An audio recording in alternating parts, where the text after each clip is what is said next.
Hi friends, இன்றைக்கி September 19ஆம் தேதி. இன்றைக்கி சிறகடி காசை சீரியலில் என்ன நடக்குது அப்படின்னு சொல்லிட்டு பார்க்கலாம். சிறகடி காசையில் இன்றைக்கி ஒரு முக்கியமான எபிசோட்னே சொல்ல முடியும். ஏன்னா சத்யா வந்து திருந்தியாச்சு. அந்த ஒரு எபிசோடு தான் இன்றைக்கி வந்து நடந்திருக்கு. அன்பாலேயே திருத்திட்டாங்க மீனா அப்படின்னே வந்து நம்ம சொல்ல முடியும். எப்படின்னு சொல்லிட்டு பார்க்கலாமா? இப்போ பார்த்தீங்கன்னா மீனாவுக்கு தலையில் அடிபட்டுருச்சு, ஹாஸ்பிட்டல் வந்திருக்கோம் அப்படின்ட்டு முத்து வந்து சொன்னதை கேட்டுட்டு சந்திரா வந்து ரொம்ப பதட்டமாயிடுறாங்க. அவங்க வீட்டுக்கார் ஃபோட்டோ முன்னாடி நின்று கும்பிட்டுட்டு இருக்காங்க. மீனாவுக்கு எதுவும் ஆகிடக்கூடாதுங்க, நீங்கள் தாங்க கூடயே நின்று பார்த்துக்கணும் அப்படின்னு சொல்லிட்டு அழுதுட்டு இருக்கும்போது சத்யா வந்து வராரு. சத்யா வந்ததுமே என்னம்மா ஆச்சு, ஏம்மா அழுதுட்டுருக்க அப்படின்னதும் சந்திரா வந்து சத்யாவை அடிக்கிறாங்க. எல்லாத்துக்கும் காரணம் நீ தாண்டா, உன்னால தாண்டா இன்னைக்கு உங்கள் அக்காவுக்கு தலையில் அடிபட்டுருச்சு அப்படின்னு சொல்கிறாங்க. என்னம்மா சொல்கிற அப்படின்னு சொல்கிறாங்க. கூடாத சகவாசத்தினால இப்போ பார்த்தோன்னா நம்ம குடும்பத்தில் தாண்டா பிரச்சனை. உனக்காக வந்து தான் அவங்க அக்கா வந்து அந்த சிட்டியை போய் பார்க்க போனா, அந்த சிட்டி வந்து உங்கள் அக்காவை பிடிச்சி கீழே தள்ளி உங்கள் அக்காவுக்கு தலையில் அடிபட்டுருச்சு தெரியுமா உனக்கு அப்படின்னு சொல்கிறாங்க. எதுக்குமா அக்கா வந்து அவனை போய் பார்க்க போச்சு அப்படின்னதும் உன்னால தான்டா, சாருக்கு தான் வந்து சகவாசம்லாம் இப்போ வேற மாதிரில இருக்கு, நீ சிகரெட் பிடிச்சிட்ருக்குன்னு சொல்லிட்டு நான் சொன்னேன்டா அவட்ட. உடனே அது வந்து அவனால தான் நீ வந்து இந்த மாதிரிலாம் இருக்குன்னு சொல்லிட்டு கேட்குறதுக்காக போனாடா. அப்போ பார்த்தா உங்கள் அக்கா வந்து அவன் அடித்து கீழே தள்ளி விட்டுட்டான் தெரியுமா உனக்கு. மாப்பிள்ளை தான் போய் கரெக்டாக வந்து காப்பாற்றிருக்காரு. இப்போ உங்கள் அக்காவுக்கு வந்து தலையில் அடிபட்டு ஹாஸ்பிட்டலில் இருக்கா தெரியுமா அப்படின்னு சொல்லிட்டு அழறாங்க சந்திரா. உடனே கோவமாக வந்து சத்யா வந்து கிளம்பி போகிறாங்க.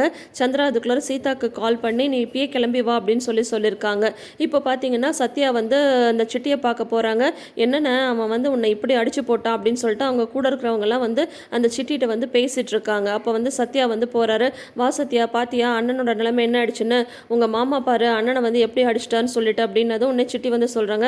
ஏதோ மாமான்றதுனால தான் பேசாமல் இருந்தேன், இல்லைன்னா நடந்துக்கிறதே வேற அப்படின்னதும் உன்னை சத்யா வந்து சொல்கிறாங்க. இப்போ பண்ண வேலைக்கு என் மாமா வந்து இந்தளவு உன்னை விட்டுட்டு போனதே அதிகம், உயிர் பழிச்சிட்டோன்னு நினச்சிக்கோ சிட்டி அப்படின்னதும் என்ன சத்யா என்ன ஒரு மாதிரி பேசுகிற அப்படின்னு சொல்கிறாங்க.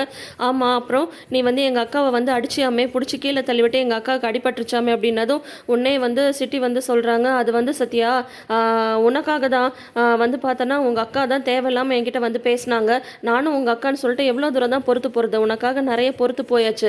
இன்றைக்கி ரொம்ப அளவுக்கு மீறி பேசிட்டாங்க, அதனால் வந்து நான் தள்ளிவிட்டேன், அவங்க போய் கீழே விழுந்துட்டாங்க அப்படின்னு சொல்கிறாங்க.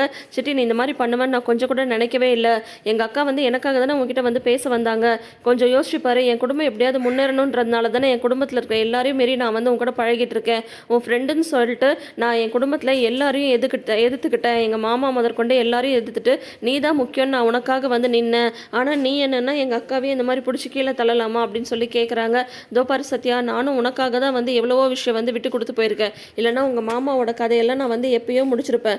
நானும் பார்த்துட்டே இருக்கேன், உங்கள் அக்கா வந்து ரொம்ப அளவுக்கு மீறி இன்றைக்கி வந்து பேசிட்டாங்க, அதனால தான் இந்த மாதிரி ஆயிடுச்சு அப்படின்னு சொல்கிறாங்க. போது சிட்டி, எது எப்படி நடந்ததுனால இப்போயே நீ கிளம்பி வா, வந்து எங்கள் அக்காட்ட மன்னிப்பு கேளு அப்படின்றாரு சத்யா. உடனே வந்து அதெல்லாம் முடியாது, நான் எதுக்கு மன்னிப்பு கேட்கணும், ரொம்ப ஓவராக உங்கள் அக்கா தான் பேசினா, அதுக்காக தான் அது வந்து நடந்தது அப்படின்னு சொல்கிறாங்க. இப்போ நீ மட்டும் மன்னிப்பு கேட்கலன்னா நீயும் நானும் ஃப்ரெண்டே கிடையாது, இனிமேல் நானும் உன்னை வந்து பார்க்க வர மாட்டேன், நீயும் வந்து என்னை பார்க்க தேவையில்லை அப்படின்னு சொல்கிறாங்க. எது எப்போ இருந்தாலும் நாளை மன்னிப்புலாம் கேட்க முடியாது அப்படின்னு சொன்னதும் இனிமேல் என் மூஞ்சிலே முழிக்காது அப்படின்னு சொல்லிட்டு சத்யா வந்து கிளம்பி போயிடுறாங்க. என்னென்ன இவன் வந்து இப்படி சொல்லிட்டு போகிறான் அப்படின்னது, போட்டும் விடுடா, இவனுக்குலாம் வந்து நிறைய செஞ்சாச்சு, நானும் பார்த்துட்டே இருக்கேன், ரொம்ப ஓவராக அக்கா பாசத்தில் வந்து பொங்கிட்டு இருக்கான், எங்கே போயிடுவான், பார்க்க தானே போகிறேன் அப்படின்னு சொல்லிட்டு இருந்தாலும் அந்த முத்து வந்து சும்மா விடக்கூடாது, அவனை ஏதாவது செஞ்சே ஆகணும் அப்படின்னு சொல்லிட்டு சிட்டி வந்து சொல்லிட்டு இருக்காரு. இங்கே ஹாஸ்பிட்டலில் வந்து பார்த்தீங்கன்னா மீனாக்கு வந்து தலையில் கட்டெல்லாம் போட்டாங்க.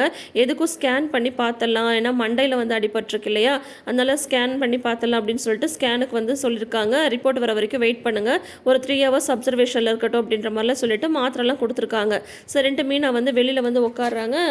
வெளியில் வந்து உட்காரும் போது வந்து பார்த்தீங்கன்னா இருங்க நான் போய் ஜூஸ் வாங்கிட்டு வரேன் அப்படின்னா அதெல்லாம் எதுவும் வேணாங்க அப்படின்றாங்க. சும்மா மீனா, உனக்கு தலையில் அடிப்பட்டது எனக்கு உயிரே போயிடுச்சு தெரியுமா உனக்கு, உன்னை ரத்த வெள்ளத்தோட பார்த்ததும் எனக்கு அப்படியே அவ்வளோ ஆத்திரம் வந்தது, அவனை அப்படியே அங்கேயே கொன்று போட்டு வந்திருக்கணும், நான் வந்து பேசாமல் வந்துட்டேன், நீ முதல்ல தலையில் அடிபட்டிருக்கு, மயக்கம் ஏதாவது வந்துட போகுது, எனக்கு ஒரே பதட்டமாக இருக்குது, நான் போய் ஜூஸ் ஏதாவது வாங்கிட்டு வரேன்னு சொல்லிட்டு போகிறாங்க முத்து.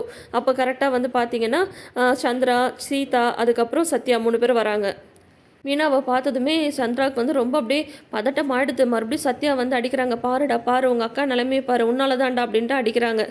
உடனே சீதா வந்து சொல்கிறாங்க, அக்கா நீ எதுக்குக்கா அவனை வந்து பார்க்க போன, என்னை கூப்பிட்டுருந்தா நான் வந்திருப்பல்ல அப்படின்னு சொல்கிறாங்க. வேற என்ன பண்ணுறது, கூடாத சகவசத்தால் நம்ம சத்யா வந்து நாளுக்கு நாள் வந்து கெட்டு போயிட்டுருக்கான். அதை வந்து என்னால் எப்படி பார்த்துட்டு சும்மா இருக்க முடியும், அதனால தான் நான் வந்து அவனை பார்த்து திட்டுறதுக்காக போனேன் அப்படின்னு சொல்கிறாங்க. உடனே வந்து பாருடா, உனக்காக தான் உங்கள் அக்கா வந்து இதெல்லாம் பண்ணியிருக்கா, ஆனால் நீ கொஞ்சமாவது திருந்துறியா, உன்னால் வந்து நாங்கள் இன்னும் எவ்வளோ கஷ்டம்லாம் பட போகிறோம் தெரியலன்னு சொல்லிட்டு சந்திரா வந்து அழுதுட்டுருக்காங்க. அதுக்குள்ளார முத்துவுமே ஜூஸ் வாங்கிட்டு வந்துடுறாரு. ஆனால் இவங்கெல்லாம் பேசிட்டு இருக்காங்கன்னு சொல்லிட்டு பக்கத்தில் வரதில் கொஞ்சம் தள்ளியே வந்து நின்றுட்டுருக்காங்க. அப்போ வந்து சத்யா வந்து சொல்கிறாங்க, அக்கா என்னை மன்னிச்சிருக்கா, நீ ஏன்க்கா நீ வந்து அவனெல்லாம் வந்து பார்க்க போன அப்படின்னு சொல்கிறாங்க. வேறு என்னடா பண்ண முடியும், உன் மேலே நாங்கள் எவ்வளோ பெரிய நம்பிக்கை வச்சுருக்கோம், நீ நல்லா படித்து நல்ல பெரிய ஆளாக வரணும்னு நாங்கள் வந்து நினச்சிட்ருக்கோம். ஆனால் நீ அவன் கூட சேர்ந்துட்டு நாளுக்கு நாள் வந்து மோசமாக போயிட்டுருக்க, அதை பார்த்துட்டு என்னால் எப்படி சும்மா இருக்க முடியும், எங்களோட நம்பிக்கையே நீ தானே சத்யா அப்படின்னு சொல்கிறாங்க. உடனே வந்து சத்யா வந்து ரொம்ப எமோஷ்னல் ஆயிடுறாரு. சாரிக்கா, என்னை மன்னிச்சிடுக்கா, நான் போயிட்டு அவன்கிட்ட நல்லா சண்டை போட்டு வந்துட்டேன்க்கா, இனிமேல் நான் வந்து அவன் பக்கமே போக மாட்டேங்க்கா, அவன் கூடயே நான் வந்து இருக்க மாட்டேங்க்கா, உன்னோட படிப்பை விட்டுட்டு என்னையும் சீதாவையும் நீ வந்து படிக்க வச்ச, நம்ம குடும்பத்துக்காக நீ எவ்வளவோ பண்ணியிருக்க, உன்னை அம்மா சீதாவை விட எனக்கு வேறு யாருமே முக்கியம் கிடையாதுக்கா, இனிமேல் அந்த சிட்டி பக்கம் கூட போக மாட்டேங்க்கா, அவனுக்கும் எனக்கு இனிமேல் எந்த சம்மந்தமும் இல்லைக்கா, நீ சொல்கிற மாதிரி நான் வந்து கேட்டு நடந்துக்கிறேங்க்கா அப்படின்னு சொல்லிட்டு சத்யா வந்து அவரோட தவறை வந்து உணர்ந்துடுறாருங்க. உடனே வந்து சீதா வந்து சொல்கிறாங்க, அக்கா அவனை சும்மாவே விட்டுருக்க கூடாதுக்கா அப்படின்னு சொல்கிறாங்க. அதெல்லாம் வந்து அவனை நல்லா உங்கள் மாமா வந்து வெளுத்து கட்டிட்டாரு, கொஞ்சம் விட்டுருந்தா அவனை கொன்னே போட்டிருப்பாரு அப்படின்னு சொல்கிறாங்க. இப்போ பார்த்தீங்கன்னா சந்திரா வந்து சொல்கிறாங்க, மாப்பிள்ளை அப்பயே சொன்னார் அவன் சரியில்லைன்னு சொல்லிட்டு, ஆனால் இவன் தான் கேட்கவே இல்லை அப்படின்னு சொல்லும்போது அப்போ கரெக்டாக முத்து வந்து வந்துடுறாங்க. வந்ததும் எங்க இனிமேல் வந்து சத்யா வந்து அந்த சிட்டி பக்கமே போக மாட்டேன்னு சொல்லிட்டான் அப்படின்னு சொல்கிறாங்க. எல்லாமே நான் கேட்டுட்டு தான் இருந்தேன், சொல்லும் போது இதெல்லாம் தெரியணும், பட்டாதான் புரியும்னா அப்புறம் நம்ம என்ன பண்ண முடியும் அப்படின்ற மாதிரி முத்து வந்து சொல்லிடுறாங்க. ஆனால் சத்யா வந்து முத்துட்டு எதுவும் பேசுறதில்ல. முத்து தூரத்துலேருந்து பார்த்துட்டு சத்யா திருந்தினதை நினச்சி அவர் உள்ளுக்குள்ளேயே சந்தோஷப்பட்டுக்கிறாரு. இப்போ பார்த்தீங்கன்னா டிஸ்சார்ஜ் ஆகி வீட்டுக்கு வராங்க.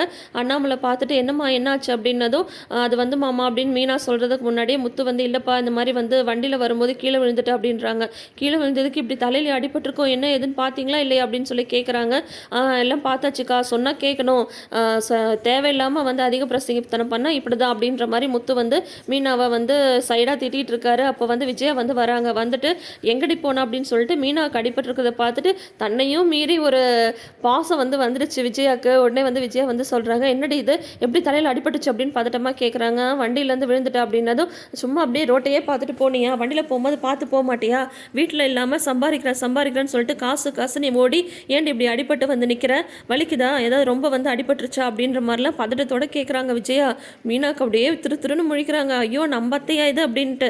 உடனே வந்து முத்துவும் அண்ணாமலையும் ஒருத்தர் பார்த்துக்கிறாங்க. அப்போ இன்னைக்கு சமைக்க மாட்டேன் அப்படி தானே அப்படின்னா தான் அதானே பார்த்தேன், என்னடா அம்மாவுக்கு திடீர்னு பாசம் பொங்கிடுச்சுன்ட்டு அப்படின்னு முத்து வந்து சொல்கிறாங்க. உடனே வந்து அவளே அடிபட்டு வந்திருக்கா, அவளை போய் சமைக்கிறியான்னு கேட்குற அப்படின்றாங்க அண்ணாமலை. உடனே வந்து மீனா வந்து இல்லைம்மாம்மா நான் நல்லா தான் இருக்கேன், இன்ஜெக்ஷன்லாம் போட்டிருக்காங்க, பரவாயில்ல நான் சமைக்கிறேன் அப்படின்னதும் அதெல்லாம் ஒன்றும் தேவையில்ல, அதான் அடிபட்டுருக்குல, ஒழுங்காக ரெஸ்டடு, வேற எங்கேயாவது வலிக்குதா என்ன, நானே எனக்கு சமையல்லாம் பார்த்துக்கிறேன் அப்படின்ட்டு விறுவிறுன்னு கிச்சனுக்கு போயிடுறாங்க. உடனே 3 பேரும் ஒருத்தர் பார்த்துக்கிறாங்க. அப்பா நம்ம அம்மாவாப்பா இது அப்படின்னு சொல்லிட்டு, அவள் எப்போ எப்படி நடந்துப்பான்னு யாருக்கு என்ன தெரியும், நல்ல வேலை மீனாக்கு அடிபட்டிருக்குன்றதால அவருக்கு வந்து தோணுதே, அது வரைக்கும் சந்தோஷம், நீ போமா நீ போய் ரெஸ்டட் அப்படின்னு சொல்லிடுறாங்க. அதுக்கப்புறம் பார்த்தீங்கன்னா முத்து வந்து மீனா கஞ்சியெல்லாம் எடுத்துகிட்டு வந்து கொடுத்துட்டு பயந்துட்டிங்களாங்க அப்படின்னு வந்து பின்ன தலையில் வந்து ரத்தத்தை பார்த்தது எனக்கு உயிரே போயிடுச்சு தெரியுமா, எனக்கு ஒரு நிமிஷம் என்ன பண்ணுறதுனே புரியல, அவனை அங்கேயே அடித்து கொண்டிருப்பேன், இருந்தாலும் வந்து பேசாமல் விட்டுட்டேன் அப்படின்னதும் உடனே மீனா வந்து சொல்கிறாங்க, நீங்கள் எப்படிங்க கரெக்டாக அங்கே வந்தீங்க அப்படின்னதும் அதான் சொன்னல உங்கள் அம்மா சொன்னாங்கன்னு சொல்லிட்டு, உன்னை யாரும் தனியாக போய் அவனை வந்து பார்க்க சொன்னது, சொன்னாலும் கேட்குறதில்ல, அவசரப்பட்டு எதையாவது செஞ்சிடுறது அப்படின்னதும் உடனே மீனாவும் சொல்கிறாங்க, நான் பண்ணது தப்பு தாங்க, நான் இல்லைன்னு சொல்லலை, உங்ககிட்ட வந்து ஒரு வார்த்தை சொல்லியிருக்கணும், சொல்லாமல் நானே தனியாக அங்கே போயிருக்கக்கூடாது அப்படின்னு மீனா வந்து சொல்கிறாங்க. சரி விட, என் விஷயத்தில் நானும் தானே தப்பு பண்ணியிருக்கேன், நீ சொன்னதை நானும் கேட்டிருக்கணும்ல அப்படின்னு சொல்கிறாங்க. இப்போயாவது நீங்கள் வந்து புரிஞ்சுக்கிட்டீங்கல்ல, இருந்தாலும் வந்து ஃப்ரெண்ட்ஷிப் அப்படின்னா அதுக்காக எல்லாமே பண்ணுறது தப்பு தானங்க அப்படின்ட்டு மீனா வந்து சொல்கிறாங்க. அதோ பாரு உன் தம்பியை என்னை கம்பேர் பண்ணி பேசாத, உன் தம்பி வந்து அவன் தப்பானவன் தெரிஞ்சே வந்து பழகிட்டு இருந்தான், அதை நான் சொல்லும் போது அவன் வந்து கேட்கல, ஆனால் செல்வம் என்ன அப்படியா, செல்வம் வந்து கஷ்டப்படுறான் அப்படின்னு சொல்லும்போது என்னால் பார்த்துட்டு எப்படி சும்மா இருக்க முடியும், ஆனால் ஒரு விஷயம் மட்டும் புரிஞ்சது, ஃப்ரெண்டாக இருந்தாலுமே அவசியத்துக்கு வந்து பணம் கொடுக்கலாம், அனாவசியத்துக்கு பணம் கொடுக்கக்கூடாதுன்றது மட்டும் எனக்கு நல்லா தெரிஞ்சு போச்சு, இப்போ செல்வமும் அதை வந்து உணர்ந்துட்டான், இனிமேல் அவனும் வந்து தப்பு பண்ண மாட்டான் அப்படின்ற மாதிரி வந்து சொல்லிட்டு இவங்க 2 பேரும் ஒருத்தர் புரிஞ்சுக்கிறாங்க. அங்கே பார்த்தீங்கன்னா, இந்த சிட்டிய பார்க்குறதுக்கு ரோகிணி வந்து வராங்க. அதுக்கு முன்னாடி தான் இந்த முத்துவ வந்து எப்படியாவது பழி வாங்கணும்னு சொல்லிட்டு சிட்டி வந்து அவங்க ஃப்ரெண்ட்ஸ் கூட பேசிட்டுருக்காரு. கரெக்ட்டா அப்ப வேற ரோகிணி வந்து இந்த மாரி நீங்க என்ன வந்து பிளாக்மெயில் பண்ணவன வந்து அடிச்சு ஜெயிலுக்கு அனுப்பிட்டீங்களா? அவன் மறுபடியும் வெளில வந்துட்டான். மறுபடியும் இப்ப பார்த்தீங்கன்னா, பெரிய அமௌண்ட் கேட்டு பிளாக்மெயில் பண்ணிட்டுருக்கான் அப்படின்னு சொல்லும்போது, சரி அவன வந்து நாங்க பார்த்துக்குறோம். ஆனா அதுக்கு பதில் நீங்க எனக்கு ஒரு ஹெல்ப் பண்ணணும். உங்க வீட்லேருந்து ஒரு பொருள் எடுத்துட்டு வந்து குடுக்கணும் அப்படின்னு சொல்லிட்டு, சிட்டி வந்து டீல் பேச ஆரம்பிக்கிறாங்க ரோகிணி கிட்ட. ஸோ இப்ப வந்து முத்து வந்து உங்களோட கொழுந்தனார் தானே அப்படின்னதும், ஆமா உங்களுக்கு எப்படி தெரியும் அப்படின்னதும், அது எல்லாமே எங்களுக்கு வந்து தெரியும். நான் சொன்ன மாரி நீ கேட்டேன்னா, நீ கேட்குற மாரி நான் வந்து ஹெல்ப் பண்றேன். அவன் உன் வழிக்கே வரமாட்டான் அப்படின்னு சொல்லிட்டு சிட்டி வந்து டீல் பேசிட்டு இருக்காரு. அதோட இன்னைக்கு எபிசோட முடிச்சிருக்காங்க. என்ன நடக்குதுன்னு பார்க்கலாம். Thank you.